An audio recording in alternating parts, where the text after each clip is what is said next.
Hey up everybody, welcome back to the Outdo Cycling YouTube channel, where today we're going to be taking a look at the Velogames Tour of Romandie. There have been some alterations to the start list, fairly late ones, so it's a good thing that I'm actually making this preview a little bit later so that we are fully up to date. It's a very varied course, and without a real favourite to win this race, it's certainly quite open, and I think a lot of team sort of orientations can do well in this race. So let's go through the riders and see which ones are going to be the best ones to be picking. Simon Yates is the most expensive rider at 20, which I think kind of makes sense considering that he is a very strong time trialist combined with a very good climbing that he has.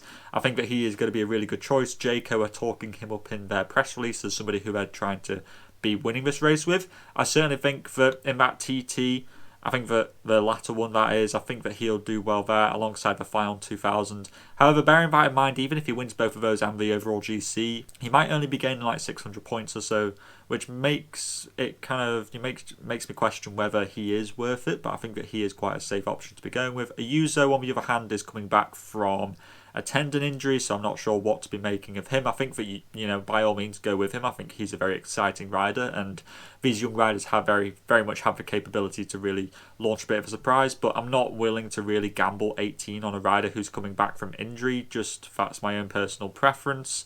Even if he is like a good time trialist and climber, etc. Higuita's a weird one as well. He'll lose time in the TTs, and I'm not sure if he's climbing well enough to really be a top tier GC rider, so I'd probably be avoiding him as well.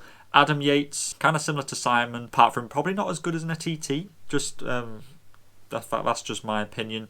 But I think that Adam Yates is still a good choice. I think that, you know, a top 5 would probably be a realistic goal for him. But he hasn't looked that great so far this season. He has been working a lot for other teammates like Almeida. But so we'll have to wait and see whether Adam Yates gets his own freedom. I think that he's a decent choice, probably the best of the 18s, but still not like the best value. I think Tobias Foss is an interesting one. Of course, he'll do well in the TTs, but probably lose time up to Fion 2000. So a bit hit and miss. I'm not really sure what to make of him in terms of his GC capabilities in this race.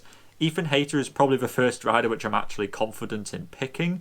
I think that he just goes really well in this race. Look back to last year, there's a prologue to start, so he'll get GC points from the get-go and probably hold him up until Fion 2000, considering that from then on it's really kind of reduced sprints or kind of more complete bunch sprints that people are expecting. So I think that Hayter fulfills the category to do well in like 4 at least of the stages in this race. So I think that Hayter's a great one. Bardet I think is a good one for GC as well. A little bit cheaper than the other ones. Not a bad time trialist, he's improved at it for sure, but he will be losing time there, so he'll only be gaining points on Fion 2000 and then the GC points at the end of it, which again, is that worth it? Is he worth it considering he might only get something like 300 points, 350 points? That's kind of up for you to decide. Lutsenko didn't look good at Liège, so I'm not too sure about how he's going to go here, but I think he should still finish as either top 10. Maida is a rider who just loves to go well in this race. The Swiss races Maida really turns up for, and I know that I bigged him up at Paris-Nice, but Bahrain are bigging him up in their press release, and I think that Maida could certainly be a top 5 candidate in this race. He seems to do really well on the hillier TTs as well, of which there is one in this race. So I think that Maida's a good one for the top 5. I think that I'd be taking him and Bardet are definitely both good choices, and I think that I'd perhaps just about favour Maida. Caruso will probably finish inside the top 10. Gaviria got a couple of sprinters now. Gaviria's a good one, probably one of the faster ones, but you know, only a couple of stages suit him, to be honest with you. Is he like a guaranteed win? No, not really. But I think that he is still a good choice for like a good 2 or 3 top 5s in this race. Jonas Zagir was good at Liège, but was that just because it was raining? I don't really know. Jorgensen's quite good at 12, a decent time trialist and a good climber. Should be a very solid option for, say, a top 10 finish in this race. So I think that he's a good, safe one. Pinot, I just don't trust Pinot nowadays. Mike Woods will lose too much time on the TTs, despite the fact that he will do well on the Fion 2000, but it's not worth it to just get the one stage win, really. In terms of riders, we need to think of riders who can do well in multiple stages. Bernal, I wouldn't really be picking. Cavagna will do well on the 2 TTs. I'd be surprised if he didn't finish inside like the top 5 of both of those, and a couple of other stages where he could maybe get in the breakaway. I think that Cavagna is a pretty solid one. Cav another sprinter you could be picking, but he hasn't looked that great. Magnus Cort is a really good option. He's very much like Hayter, should do well in the 2 time trials, and then also compete in some bunch sprints. And even if he doesn't, he'll probably get in the breakaway. So Magnus Cort Nielsen is nice and safe. Dainese, another sprinter, could do well, could not do well, but a lot of the sprinters they're all on a very similar level where they could win, but they could also not win. So it's really just kind of personal preference as to who you like the best. Kruijsweg might do well. He does have an ability, especially since Jumbo only really have to be a Svos here. Perhaps he might go for GC as well, like he did do in the past. Michael be a domestique. Eleni Martinez is quite expensive at 10. He'll do well on the 1 final 2000 mountaintop finish, but he'll just lose time everywhere else. Itablux is an interesting one. I think that he could be a real dark horse in this race, considering that Higuita's not looking that great. Itablux is a good time trialist. He is a good climber, and I think that he could do a top 10 performance. Viviani, yet another sprinter he could be picking. 8-point riders, and there are some really juicy ones. You've got Bjerg for the TTs, you've got Bouchard as an outside GC option, Camposin, another GC rider. Geschke came second in this race last year, second in this race last year. Thomas Glow could probably be a domestique. Chris Harper could do a bit of a top 15 performance in GC. James Knox and Masnada are the GC options for Soudal Quickstep. I think they could certainly be inside the top 10. You've got another sprinter in Milan Menton. Louis Mienkes is another GC option as well. Mazzato is another sprinter. Only as an outside GC option. Probably be working for Bardet though, in all honesty. Sobrero is a really cool 8-point rider. Should be doing well in the 2 TTs. And think back to Basque Country, he was doing quite well in the sprints. Jaco seems to be hinting that he'll be going for some of the reduced sprints. So I think that Sobrero is a really good one to be going with. Vauquelin's a really cool one to be going with. He'll do well in the TTs. Could finish top 10 in GC in my eyes. Looking in really good shape at the moment. He won a French one-day race recently, which was a hilltop finish. So really cool option there. Tamanov as a sprinter, but they also have Quentin Hermans, so it's kind of maybe not. It could be either of them. Ethan Vernon, I'm quite excited to see. Think back to Romandie last year, he was top 10 of a prologue, so because of course he's a track rider, he's really good at that kind of stuff. He'll also be the sprinter, of which there'll be 2 sprints which he competes in. So I think that Ethan Vernon could be in the top 10 3 times in this race, and I think that's pretty good value for an 8-point rider. 6-point riders, Nikias Arndt. Bahrain say that he might be sprinting if it gets kind of to a real reduced sort of sprint. Bonifacio, of course, won a stage at Giro de Sicilia, so he could be a decent one to be picking out as well. Simon Carr won a stage at Tour of the Alps from a breakaway. If there's a breakaway win, I'd expect Simon Carr to really be up there. Sherney will do a good TT on both occasions. So will Lawson Craddock. Both of those guys will probably be up there in the top 10s in the TTs. Godon could be the sprinter for AG2R, but there's also Venturini, so bear that in mind. I think that both of those are quite good. Of course, Godon won Brabant-Sipel, but then crashed in Amstel Gold.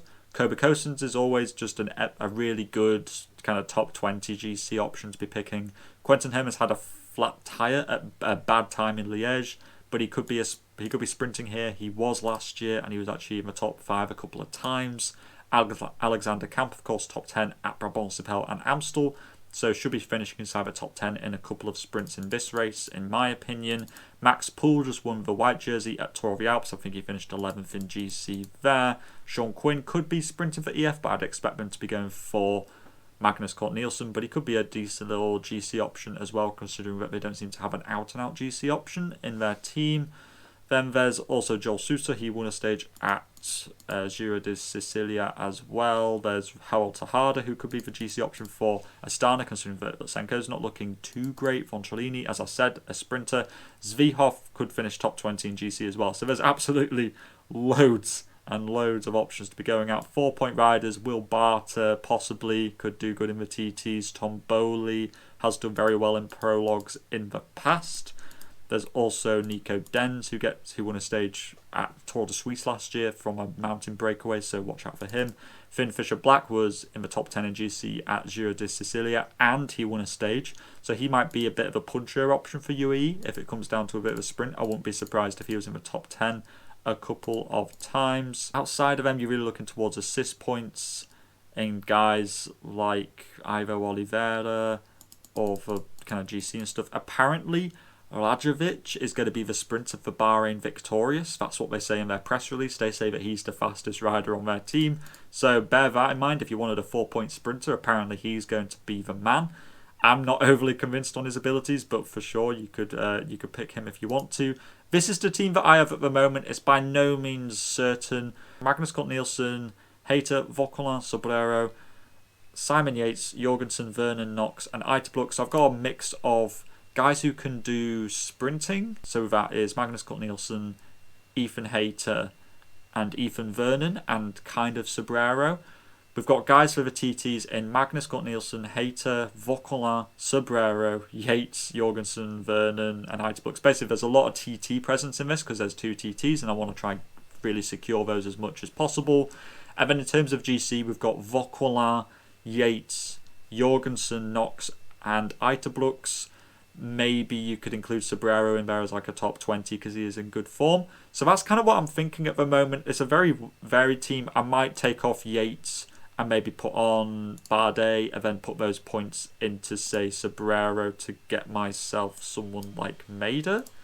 So I could go for something like that, but that's really the extent of the changes that I'm thinking of going with. It's a very open contest. I think that a lot of team iterations could do very well. So be sure to put yours in the comments down below. And all that is left to say is to stay safe out there, and I'll see you in the next video.